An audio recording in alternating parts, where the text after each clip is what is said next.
En Palco.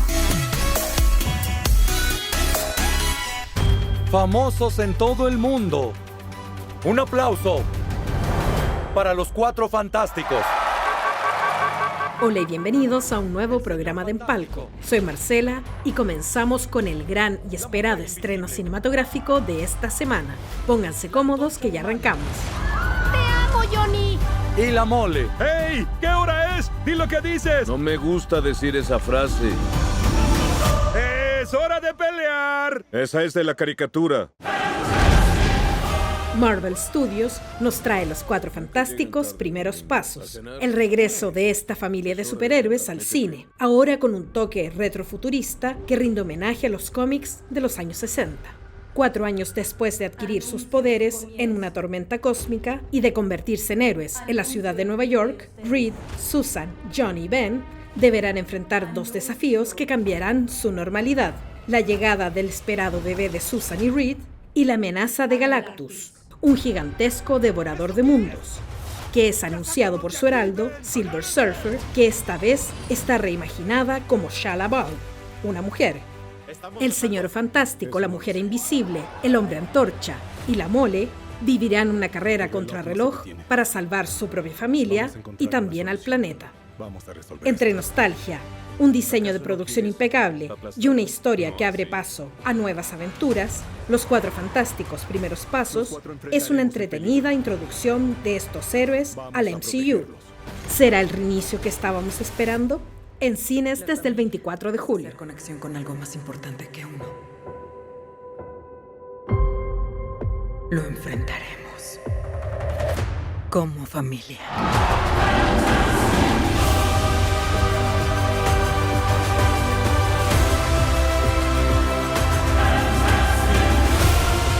¡Dime qué hora es, Ben! No, ¡Ya dime qué hora es, Ben! no, Johnny. ¡Dilo! ¡No quiero! ¡Dilo!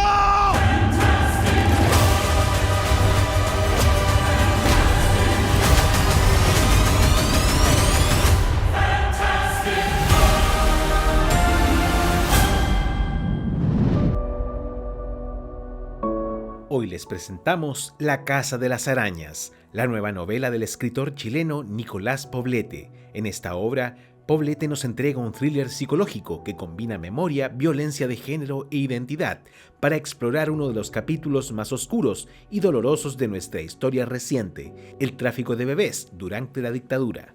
La novela sigue a Isa, una joven investigadora criminológica que inicia una búsqueda personal para descubrir sus orígenes y en el proceso desentierra una red siniestra que marcó a miles de madres y niños, con un estilo inquietante y profundamente visual que recuerda al cine de David Lynch. Nicolás Poblete nos sumerge en una historia donde lo personal y lo político se entrelazan y donde lo siniestro se oculta en la rutina diaria.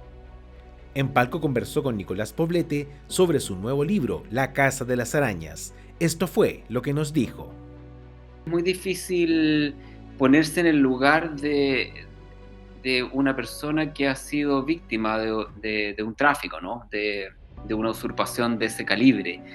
Uno puede, en la vida de uno sufre de distintas maneras, ¿no? De una u otra forma, y en algún momento de tu vida algo te va a tocar, ¿no? Porque obviamente que nuestro paso por la vida es breve, si lo vemos en términos como un poco más de las especies.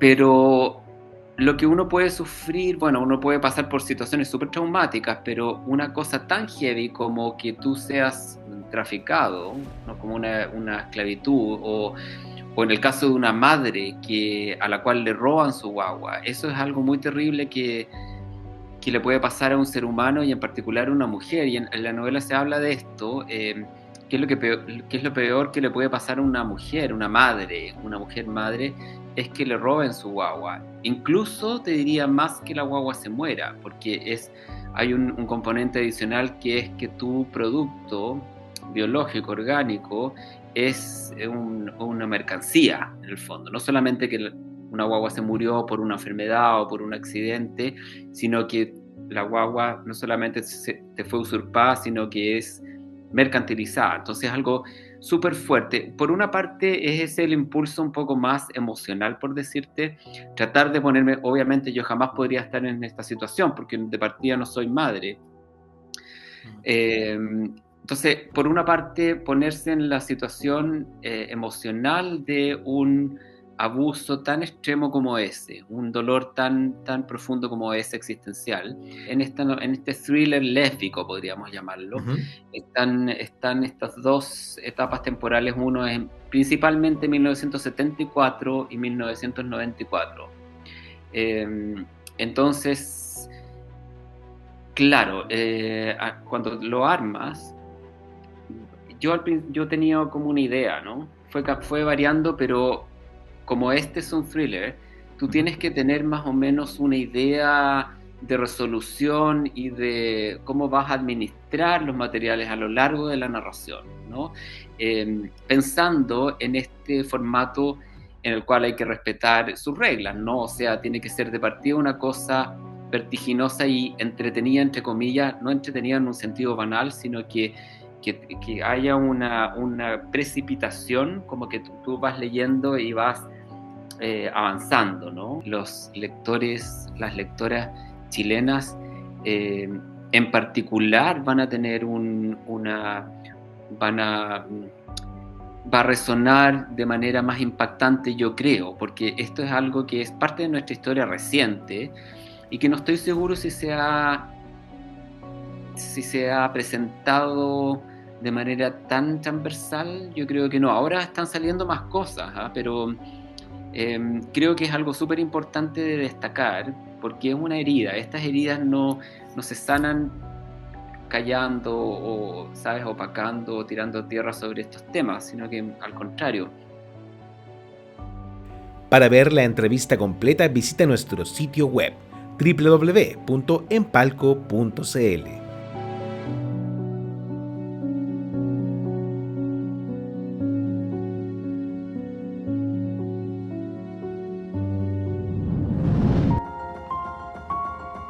En Empalco conversamos con la historiadora y autora chilena Jimena Vial Lecaros sobre su nuevo libro, 4 crímenes de mujeres que estremecieron Chile.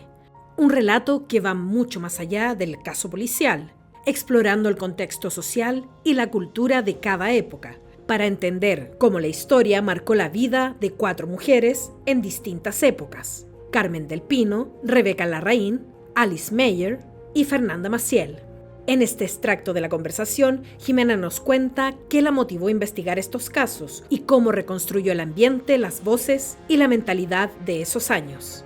Siempre me había como interesado la historia criminal desde una perspectiva más general. Cuando estudié historia, analizamos en un ramo, me acuerdo, muchos juicios por honor del siglo XVIII y XIX, que me parecieron muy interesantes porque obviamente las mujeres no eran las protagonistas, pero sí estaban envueltas en estas peleas de honor, en el fondo, y eran los hombres los que se llamaban a duelos por, digamos, el honor de una mujer. Y ahí me empecé a interesar sobre la lectura de transcripciones de juicios, los crímenes, y cómo esto sí retrata un poco toda una época. Hace unos años leí el libro de Inés Echeverría que se llama Por él, que es un libro que ella escribe para buscar justicia por su hija, que su hija es Rebeca Larraín y es la segunda historia de mi libro. Y a través de su libro terminé enterándome que el asesino de su hija es fusilado en el patíbulo por la justicia chilena. Y ahí dije, ¿habrá habido alguna mujer en la historia de Chile que haya sido fusilada también en el patíbulo? Y ahí encontré a Carmen del Pino y de alguna manera me surgió esta idea de escribir un libro sobre crímenes, pero que también reflejen la historia de una época.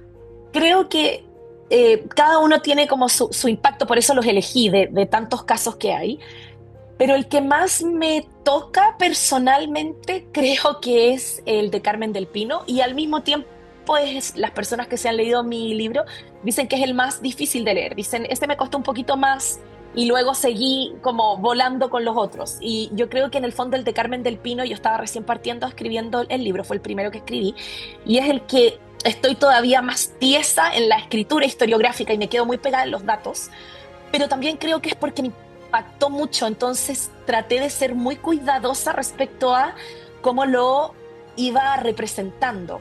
¿Y por qué me impactó tanto? Porque la transcripción del juicio, los testigos de la época, la prensa de la época, es muy literal en describir cómo ella supuestamente, porque en realidad en ese momento solo estuvo ella y los dos cómplices, mata al esposo. Y eso me impactó porque es de una manera bastante brutal, ella lo ahorca, pero al mismo tiempo lo ahorca con unas riendas de caballo y ella es una mujer que vive en el campo. Y siento que te abre tantas puertas. La mujer en ese momento supuestamente era una mujer analfabeta. Las mujeres supuestamente en ese momento no tenían que saber mucho, menos saber cosas del campo, ¿verdad? O sea, era la vida doméstica la que primaba. Y ella muestra que sabe bastante más de lo que se espera. Por ejemplo, sabe leer y escribir y sabe perfectamente cómo acabar con la vida de la persona que está haciendo que su vida sea invivible. Entonces me impactó mucho como la cantidad de información que uno puede sacar de la realidad femenina de esa época. Los invito a todos a leer mi libro, 4 crímenes de mujeres que estremecieron Chile. Está en todas las librerías, Busca Libre, Kindle, todo. Y que escuchen esta entrevista aquí en Palco, donde Marcela me hizo unas preguntas muy interesantes y yo traté de ser lo más explicativa posible, así que espero que la disfruten.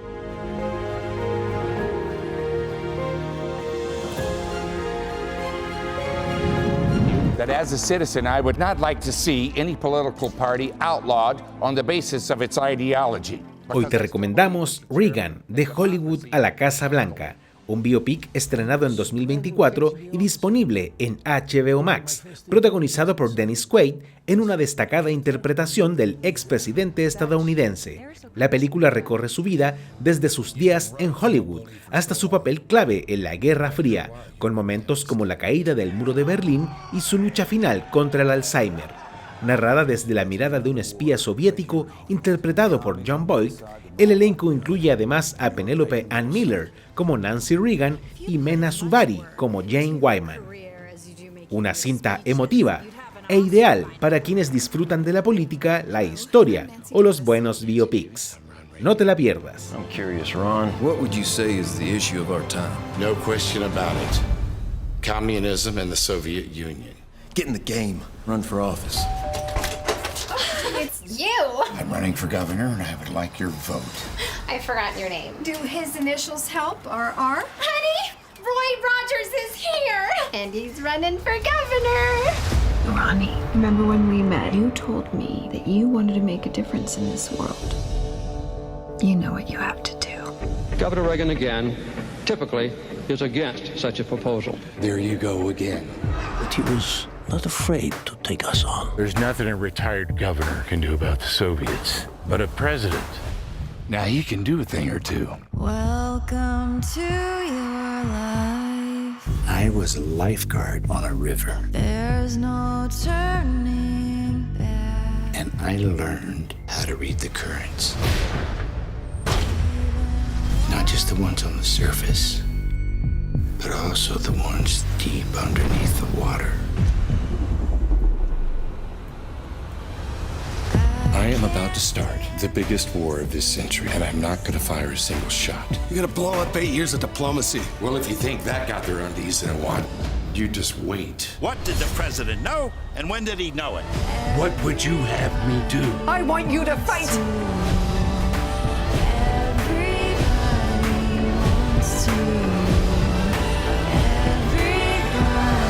Mr. Gorbachev, tear down this wall. Conversamos con la periodista y autora chilena Ana Campos, quien hace poco lanzó un libro de memorias del cantante y músico afroargentino Amilcar Nadal, un libro que ella escribió junto al artista para dar a conocer su historia de vida increíble. Exiliado de Argentina junto a su familia cuando era pequeño, vivió en un gueto de Estocolmo, hijo de un revolucionario comunista. Los caminos del destino lo llevaron a convertirse en un gran músico de reggae, que incluso logró grabar en Jamaica. Donde el destino te lleve, nombre del libro, muy apropiado por cierto, nos muestra que a pesar de la adversidad, siempre se puede sacar algo bueno. Conversamos con Ana Campos y esto es parte de lo que nos contó de su nuevo libro. Había escrito un libro, a mí me encanta el género de la biografía novelada, el género que lo aprendí en Estados Unidos, que es el género de la memoir, que le llaman los americanos, que son personas que no necesariamente son famosas, pero que tienen tanto que contar, que hacen, que en el fondo como que estructuran porque la biografía son datos biográficos, la memoir se estructura como más, como en escenas, como en escenas que son, tú como que eliges las partes más importantes de la vida y las estructuras en escena. Bueno, hice el libro de Mitty Markman, que fue la señora de la mujer de Gabriel González Videla, ¿no es cierto? Que es mi abuela. Entonces hice la historia de ella, lo hice con la editorial Planeta, y que me fue bastante bien. Y cuando lo terminé, dije, me gustó mucho este género, además de hacerlo en primera persona, y dije, bueno, y justo ha sido la casualidad que por un motivo familiar coincidí un verano con Amílcar Nadal, que había venido a Chile, yo creo que no sé si había venido a presentarse en un show o algo así, pero por una cosa familiar lo conocí, y bueno, y estuvimos como almorzando juntos varias veces, y cuando contaba su historia yo decía que todo lo que estoy oyendo quiero escribirlo, porque realmente no es solo lo que cuenta, sino es cómo lo cuenta, ¿ya? Y cómo hacer. Entonces, bueno, hablé con él y un día le dije, oye, ¿no hay pensado en escribir tu vida? Y me dijo, mira, o sea, me encantaría. Entonces dije, mira, yo te lo escribo, y tratando de mantener tu humor, tu forma tan positiva de la vida, tu lenguaje, y empezamos con este. Bueno, y como yo justo había terminado el otro libro y estaba con esta ventana, dije, ya, me tiro. Bueno, y yo voy al taller de Ana María Huiralde, que es una escritora chilena que bueno, se especializa más en libros de niños, pero voy a su taller.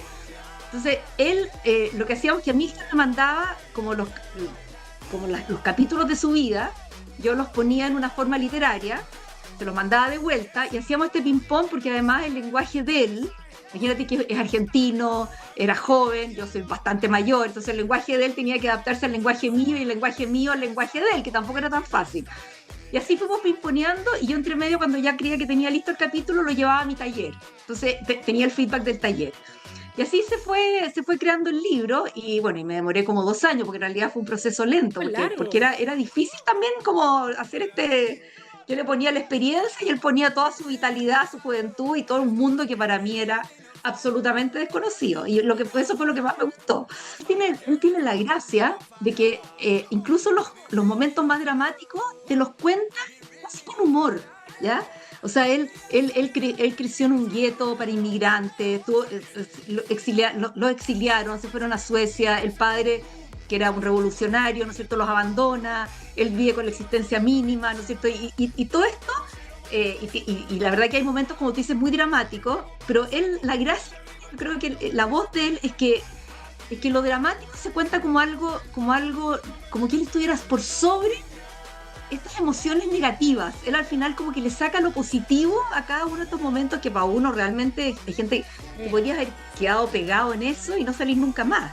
Los invito a leer este libro, o sea, está en la Librería Antártica, está en la Feria del Libro, está en Inc., que son distribuidores, está en Busca Libre, así que los invito a leerlo. Se lee súper fácil, se lee rápido, es de lectura simple, y lo que se rescata es que realmente es una vida que les va a quedar resonando después que lo lean.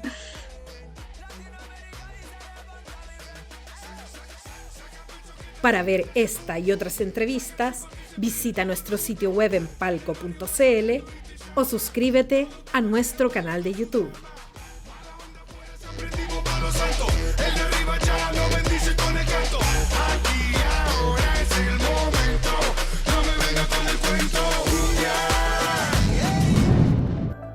Hasta la próxima semana con un nuevo capítulo de En Palco. Recuerda seguirnos en redes sociales y suscribirte a nuestro canal de YouTube.